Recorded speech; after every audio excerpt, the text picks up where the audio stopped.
आज हम समझने वाले हैं कि पिंड, अंड, ब्रह्मांड और सचखंड में आपस में क्या संबंध है। तो जो ब्रह्मांड है, ब्रह्मांड के 6 चक्रों का प्रतिबिंब पिंड के 6 चक्रों पर पड़ता है। ये बताए गए 5 मंडल रूहानी सफर की सबसे जरूरी मंजिलें या मुकाम हैं। सचखंड से आती हुई ज्योति नीचे की तरफ सहस्त्रदल कमल तक धीरे धीरे कम होती जाती है। अगर कुछ धुआं या कालिख देती हुई ज्योत पर गौर करेंगे तो आप पाएंगे कि ठीक उस बिंदु के नीचे जहां पर धुआं बन रहा है कुछ लाली है, और इस लाली के ठीक नीचे तेज ज्योति का भाग है, और इसके नीचे रोशनी की चमक बढ़ती जाती है। जब कल्पना करेंगे कि सचखंड से यह सहस्त्र दल कमल तक एक उल्टी ज्योत रखी हुई है। सहस्त्र दल कमल धुआं है, त्रिकुटी लाली है जहां से धुआं हट गया है। 10वां द्वार ज्योति का वह भाग है जहां से लाली हट गई है। भंवर गुफा चमकती ज्योति है और सचखंड की ज्योति समझ से परे है। हालांकि सहस्त्र दल कमल को इस मिसाल में धुआं कहा गया है, लेकिन इसका 1000 पंखुड़ियों का कमल जो 1000 छोटी छोटी बत्तियों और बीच की एक बड़ी बत्ती से प्रकाशित है, अलग अलग प्रचलित धर्मों की आखिरी मंजिल है।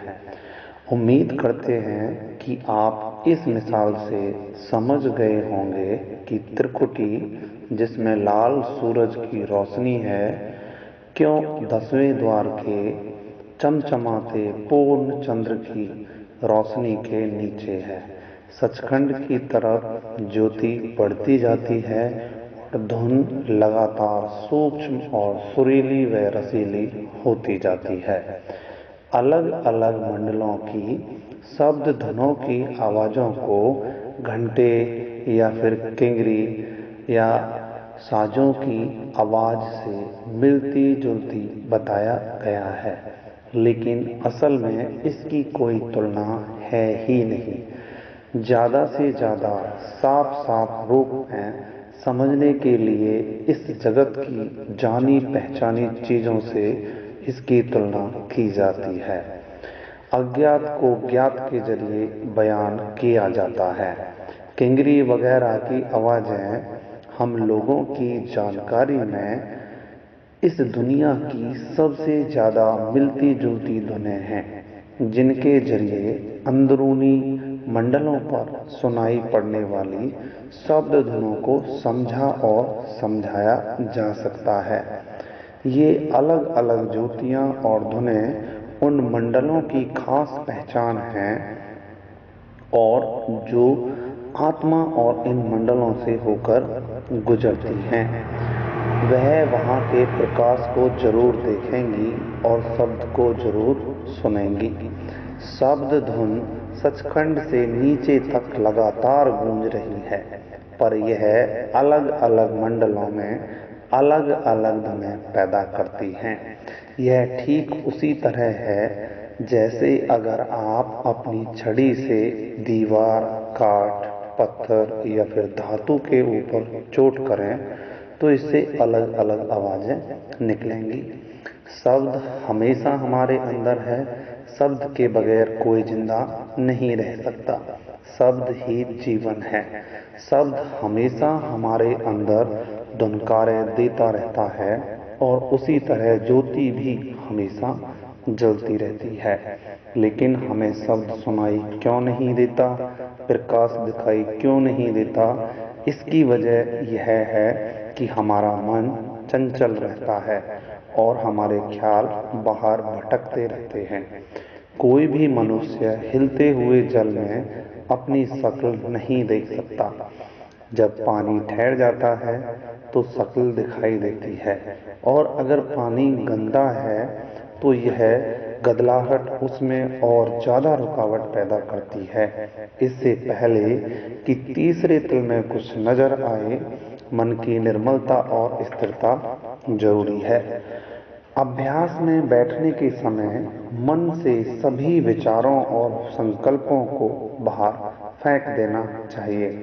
जिस तरह पिंड, अंड और ब्रह्मांड आत्मा के निज घर नहीं है, क्योंकि इसका निज घर सचखंड है, उसी तरह पिंड और अंड मन के निज घर नहीं है। मन का स्रोत त्रिकुटी है, यह यहीं का रहने वाला है। इसलिए यह स्थूल दुनिया, आत्मा और मन दोनों का असली मुकाम नहीं है। यहाँ इनको कभी भी चैन नहीं मिलता। पराये मकान में अमन चैन किसे मिल सकता है? दोनों अपने अपने घर की तलाश में, और यह तलाश कब से चल रही है कोई भी नहीं कह सकता। शायद उस समय से जब से इन दोनों ने अपना अपना घर छोड़ा है। आत्मा मन के द्वारा गुमराह हो रही है।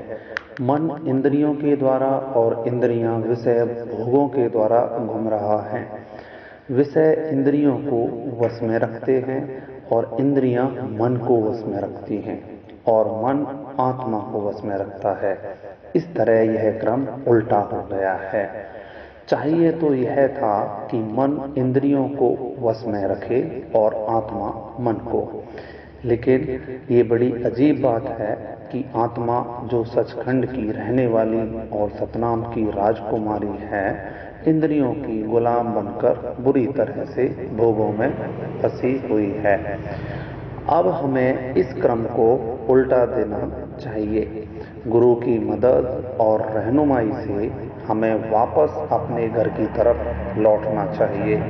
मन और आत्मा को इंद्रियों के घाट से हटाकर आंखों के पीछे तीसरे तिल में इकट्ठा करके इंद्रियों को बेबसी की हालत में पीछे छोड़ देना चाहिए। मन को ब्रह्मांडी मन में लीन कर लेना और फिर आत्मा को मन और माया के देश से आजाद करके शांति और आनंद के धाम यानी सचखंड में ले जाइए।